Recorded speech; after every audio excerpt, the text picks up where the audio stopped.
Sovereignty.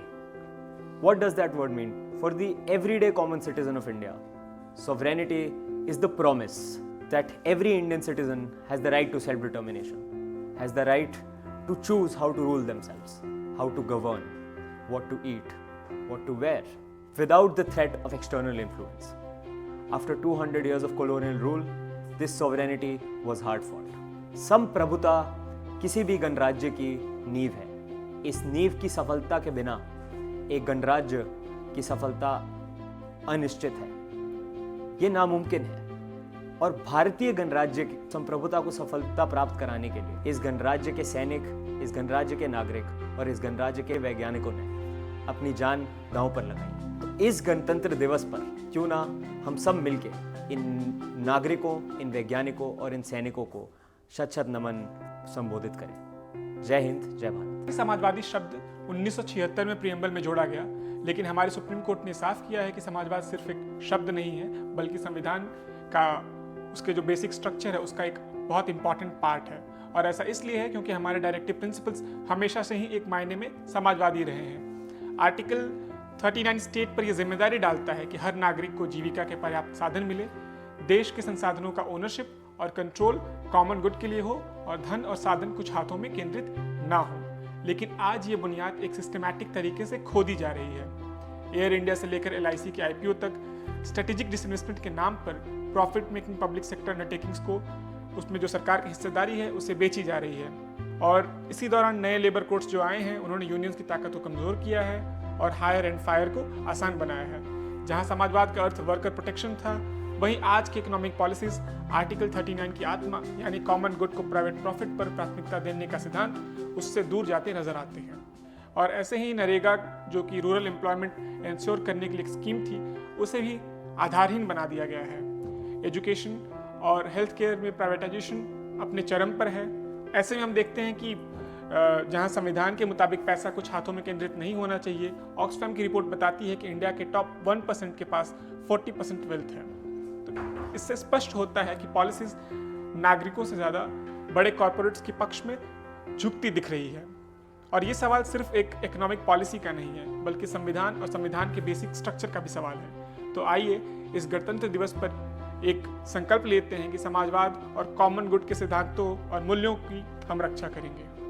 Secular यानी पंथ निरपेक्ष 1976 में हमारे प्रियम्बल में जोड़ा गया. अंबेडकर और नेहरू के नेतृत्व में कॉन्स्टिट्यूशन मेकर्स खूब विमर्श के बाद एक ऐसा फ्रेमवर्क बनाया था जहां स्टेट किसी भी रिलीजन के साथ आइडेंटिफाई ना हो और जहां पॉलिटिक्स और रिलीजन अलग रखा जाए. सेक्युलरिज्म का मतलब ये था कि इंडिया एक ऐसा देश बने जहां हर सिटीजन, चाहे वो किसी भी फेथ के हो, अपने आप को इस देश का बराबरी का हिस्सा समझे. लेकिन सवाल ये है, क्या हम आज उस कॉन्स्टिट्यूशनल प्रॉमिस पर खरे हैं? कम्युनल राइट्स और मॉब लिंचिंग के केसेस इतने भरे हैं कि अब नॉर्मलाइज हो गया है. इसी कॉन्टेक्स्ट पे बुलडोजर जस्टिस, बिना प्रॉपर लीगल प्रोसेस के डेमोलिशंस एक पैटर्न बन चुका है. स्पेशल इंटेंसिव ड्राइव इस दौरान एक बैकडोर CANRC जैसा काम करता दिख रहा है, जहां डॉक्यूमेंटेशन के जरिए मुस्लिम्स और मार्जिनलाइज कम्युनिटीज को इन्फिल्ट्रेटर्स के रूप में उनका सिटीजनशिप राइट्स पे सवाल उठाया जा रहा है. साथ ही क्रिश्चियंस के खिलाफ एंटी कन्वर्शन लॉज का मिसयूज बढ़ता गया. हैरासमेंट्स, अरेस्ट, इंटिमिडेशंस के केसेस मल्टीपल स्टेट से आते गए. सिख सिटीजन्स अक्सर फार्मर्स प्रोटेस्ट के दौरान पीसफुल डिसेंट के लिए एंटी नेशनल, खालिस्तानी जैसे लेबल्स का सामना करते रहे. इसी वजह से मेजॉरिटी कम्युनिटीज के लिए ये प्रोसेस हार्मलेस नहीं था. हिंदू फेस्टिवल्स और रिलीजियस सिंबल्स का पॉलिटिकल यूज बढ़ने से फेथ एक पर्सनल बिलीफ से ज़्यादा एक पॉलिटिकल आइडेंटिटी बनने लगा, जिसका नुकसान सामाजिक ट्रस्ट और फ्रेटर्निटी को हुआ. आज सेक्युलरिज्म एक कॉन्स्टिट्यूशनल डिबेट नहीं रहा, ये लिव्ड एक्सपीरियंस का सवाल है. नमस्ते, आप सभी को गणतंत्र दिवस की शुभकामनाएं. आज हमारा गणतंत्र 73 साल का हो गया है. 26 जनवरी 1950 में हमने तय किया था कि अब इस देश में राजा नहीं होगा, प्रजा नहीं होगी, कानून ही होगा. तभी भारत एक लोकतंत्र गणराज्य बना. कागज पर इसका मतलब साफ था, सत्ता जनता के पास होगी और सरकार उस चलाने वाली व्यवस्था होगी. लेकिन आज जब हम राजनीति को देखते हैं तो सवाल बार बार आता है कि क्या आज सत्ता जनता के पास असली में है? लोकतंत्र को अक्सर हम सिर्फ वोट से जोड़ते हैं, पर मेरी समझ में लोकतंत्र थोड़ा उससे और आगे है. मेरे लिए लोकतंत्र तब जिंदा लगता है जब सरकार से सवाल पूछना जरूरी होता है और सवाल पूछना असहज और खतरनाक लगता है। लेकिन आज जब हम सवाल पूछते हैं तो अक्सर हमें जवाब नहीं मिलता। जवाब में मिलते हैं तो बस डेटा नहीं है। तुम्हें जवाब पूछने का अधिकार किसने दिया है? और मुझे और एक बात लगती है कि जो सोचने और समझने में मजबूर करती है कि हम वोट कैसे देते हैं। वोट कोई एहसान नहीं है, वोट एक जिम्मेदारी है, सत्ता को सौंपी हुई जिम्मेदारी है और उसे सवाल पूछने की भी। अगर हम उस हिसाब नहीं मांगेंगे तो सत्ता और नागरिक के बीच असंतुलन हो जाएगा और धीरे धीरे धीरे हमारा गणराज्य का मतलब खत्म हो जाएगा। गणराज्य का मतलब बस नागरिकों को एक लाभार्थी बनाना नहीं होता, उसे समझना भी होता है। अगर हम ये फर्क नहीं समझ पाए तो क्या हम सही में एक गणराज्य में रह रहे हैं? आखिर में बस मैं इतना कहना चाहूँगा कि गणतंत्र दिवस पर कोई नारा नहीं दे रहा हूँ, बस ये सोच रहा हूँ और समझ रहा हूँ कि लोकतंत्र में गणराज्य का मतलब क्या है, क्या हमारे व्यवहार में वो जिंदा है, और सवाल पूछने में, जवाब सुनने में और बारी बारी सरकार से पूछने में क्या हम अभी भी गणतंत्र को जिंदा रख रहे हैं। और इसी के साथ मैं कहना चाहूँगा जय हिंद। जस्टिस एक लफ्ज लेकिन 150 करोड़ जिंदगियों का सवाल। What is justice? जस्टिस क्या है? क्या सिर्फ पनिशमेंट का नाम है, फेयरनेस या बीइंग हर्ड? अगर जस्टिस सिर्फ कोर्ट का काम होता तो कॉन्स्टिट्यूशन की पहली लाइन में जस्टिस नहीं होता। जस्टिस एक प्रॉमिस है। जस्टिस का मतलब है हर व्यक्ति को उसका हक देना बिना किसी भेदभाव के। इंडियन कॉन्स्टिट्यूशन पावर से स्टार्ट नहीं होता है, बल्कि वो स्टार्ट होता है वी द पीपल से, और लोगों की पहली दी गई गारंटी है जस्टिस। ये कोई एक्सीडेंट नहीं था, ये रिजल्ट था हमारी फ्रीडम स्ट्रगल का। इंडिया की आज़ादी सिर्फ ब्रिटिशर से नहीं थी, वो कास्ट, इनइक्वालिटी, एक्सप्लॉयटेशन से भी थी।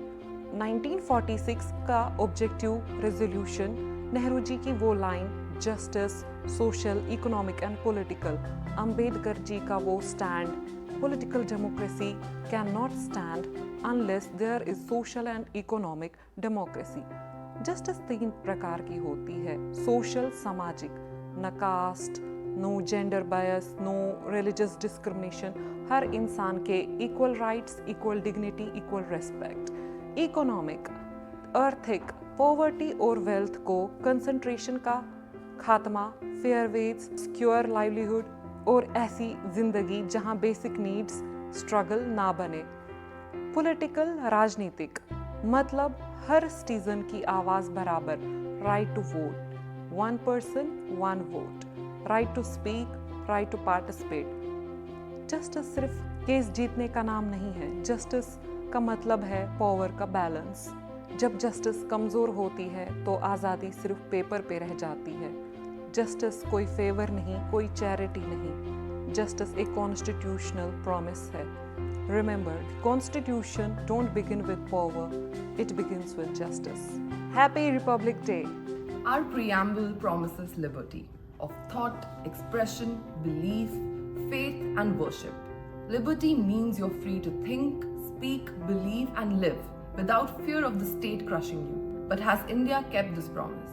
Let me show you where we failed. A.R. Rahman, our Oscar winner, recently talked about rising communalism in the film industry. He was criticized for speaking about his lived experience. Where is the liberty to speak?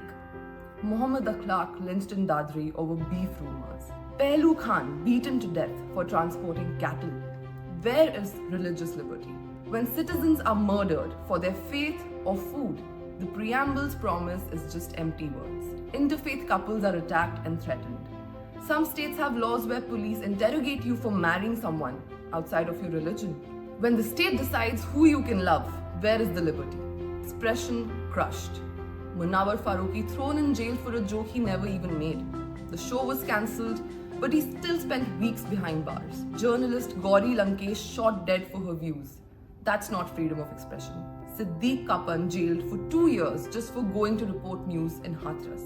Father Stan Swami, 84 years old, died in jail. Too weak to even hold a cup, arrested for defending tribal rights.